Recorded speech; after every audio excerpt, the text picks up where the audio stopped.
धन्यवाद अध्यक्ष महोदय. अध्यक्ष महोदय, मी ग्रामविकास मंत्र्यांचं मनापासून अभिनंदन करेन की अत्यंत चांगलं बिल त्यांनी या निमित्तानं आणलं आहे. मी जिल्हा परिषद पंचायत समितीला काम केलेला एक कार्यकर्ता आहे, त्यामुळं चांगल्या कार्यकर्त्यांना न्याय देण्याची भूमिका या निमित्तानं 100% त्या ठिकाणी मिळेल. फक्त माझा एक प्रश्न असा आहे की 10% जे डिस्ट्रीब्युशन होणार आहे ते फक्त मंत्री महोदयांनी क्लिअर करावं. कारण मंत्री महोदय, मी माझ्या जिल्ह्याची अडचण सांगतो.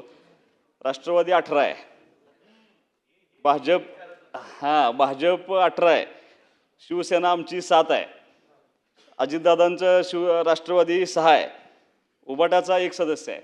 मग आता आपण एक पकडताना 7 जर सदस्य माझे असतील तर 0.70ला तो 1 सदस्य होणार का मला अजून तिघांची जोडणी परत करावी लागणार आहे?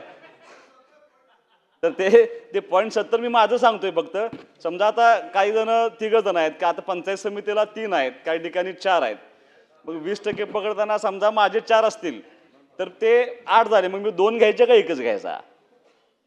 ह्या ज्या टेक्निकल अडचणी आहेत त्या तेवढे फक्त मंत्री महोदयांनी माझं विनंती आहे की त्यांनी त्याचं एक्सप्लेनेशन द्यावं. आणि तुमचं मनापासून अभिनंदन. एक चांगलं विधेयक तुम्ही मांडल्याबद्दल तुमचं धन्यवाद.